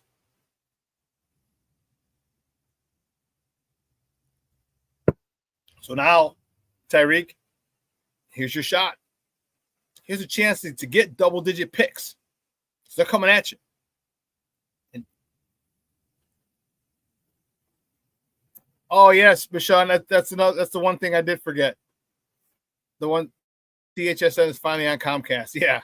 So now all you Comcast subscribers, you can watch Chicago Sportsnet. You can finally watch my White Sox lose, the Bulls lose, the Hawks lose.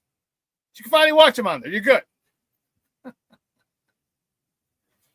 Now you can get rid of the was it $9.85?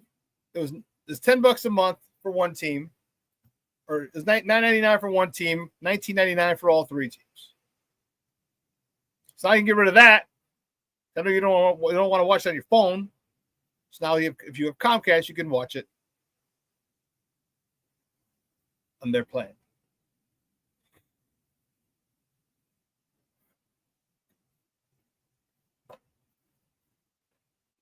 I'm wondering what the Bears are going to do in the offseason. Got 5 weeks, 6 weeks before you got a show. Do guys go on vacay? Go out with the boys or go with the family? What do they do?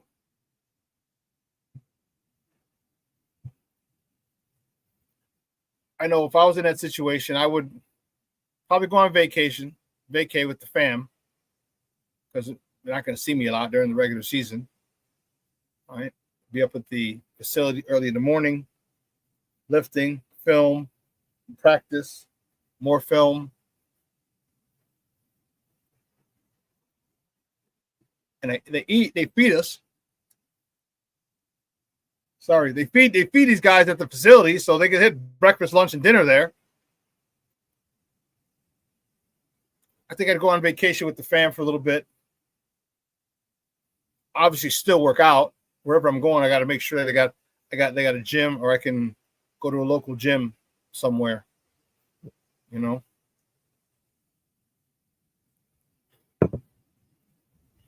Or maybe go to a college, if you're near a college town, call that college, see if you can work out there, just because you kind of stay away from the public.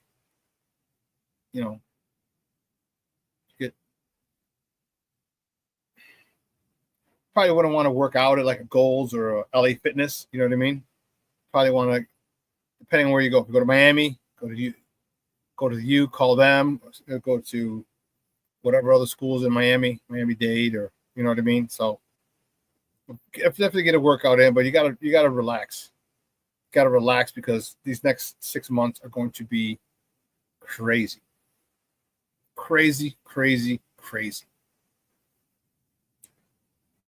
To it. Looking forward to it.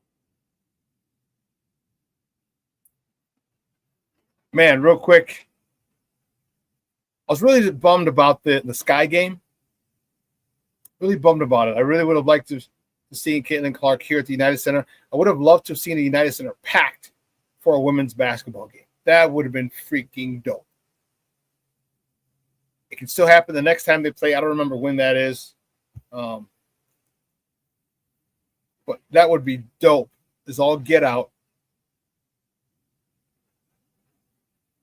To see the United Center sold out for a women's basketball game.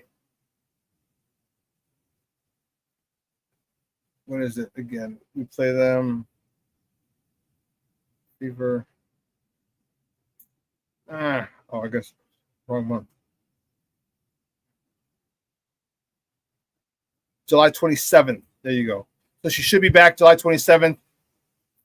That game also is going to be at the United Center.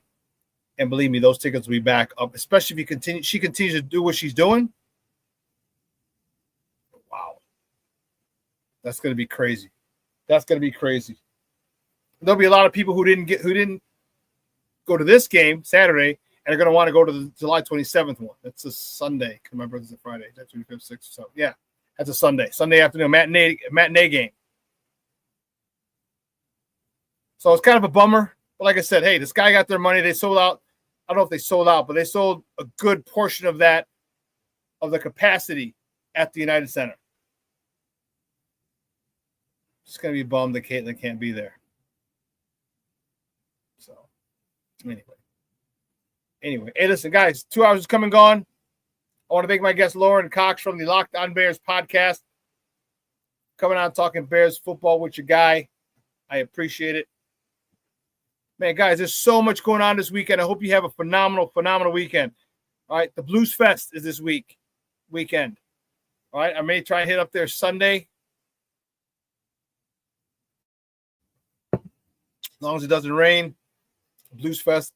I haven't been to the Blues Fest in a while. I used to, when I was teaching at Flower, when I first started teaching, I would, on Friday after school, the last day of the week, I would just drive down, park downtown, and go to the Blues Fest every opening Friday.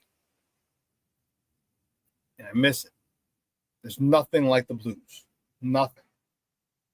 Love me some Rosas. Rosas on Armitage.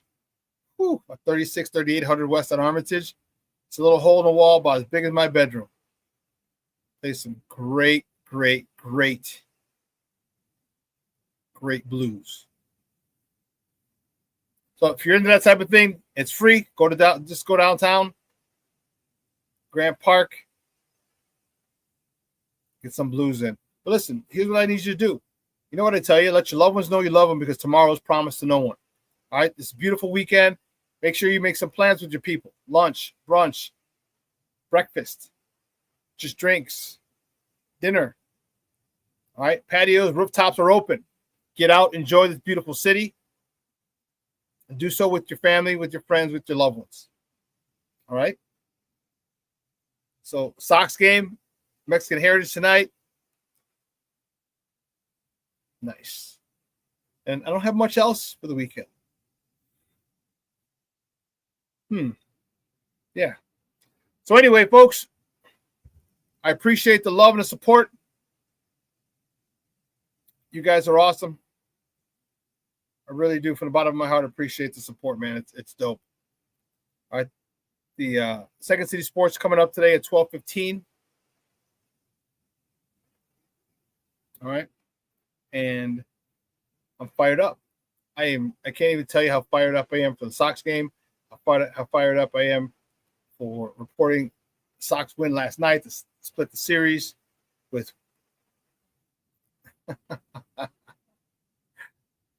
Mondo. Just try and watch some real baseball on your phone while you're, you know what I mean? I ain't watching any baseball on my phone. You crazy as heck.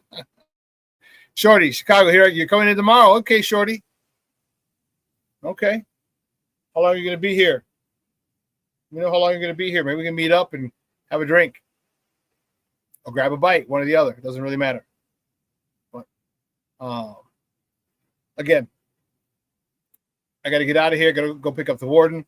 Let your loved ones know you love them. All right, tomorrow is promised to no one. All right, a good friend of mine, I don't know if you guys saw the news today, a female cop was shot and killed in the line of duty yesterday. Come to find out, she was a good friend of one of the girls that I used to work out with over at boot camp. Small world. Small world. You'd be in West Chicago, Shorty. Okay. So that's why I tell you that your loved ones know you love them, because tomorrow is promised to no one. All right. So listen, for everyone here at Sports Zone Chicago and Shawn Sierra Sports, guys, I'm your boy, Shawn Sierra. You have a phenomenal weekend. It's going to be beautiful. Show Scott, let's give it to us. Give it to us. Here it is. Give you a quick rundown of the weather. It's going to be dope. 72. High of 72 today. Nice. Maybe a little cooler by the lake, so I guess I'll wear my jeans. Or do I wear shorts? I don't know. We'll see. 74 tomorrow. Saturday, 78 Sunday. A few PM storms. 74 Monday. 77 Tuesday. 84 Wednesday. 86 next Thursday. But a nice cool day today. A little cooler by the lake, most likely, when I head to the Sox game.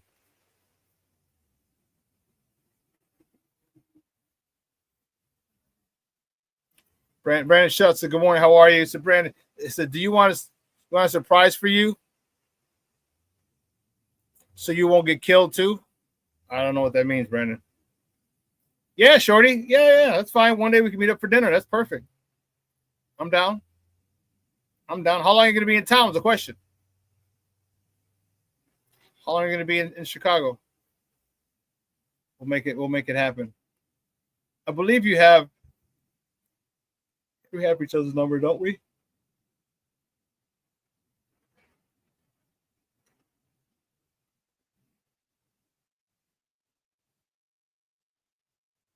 Two weeks.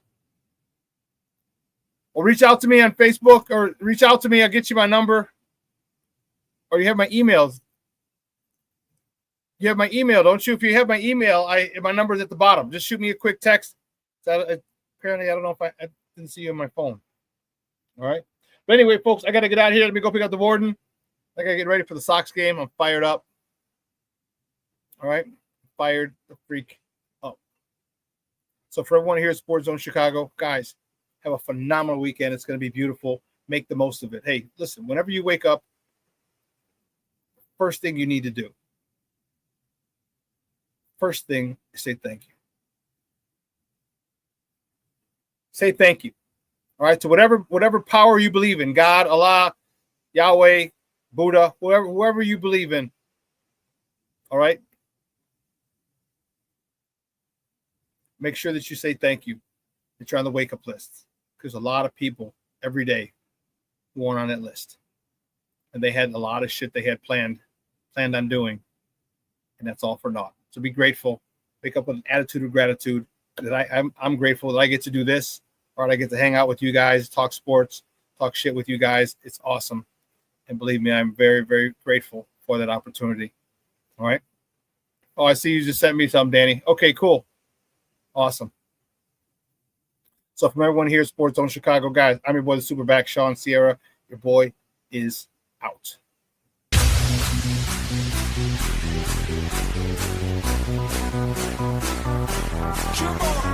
Race the race, get ready for the top, and after let's rock.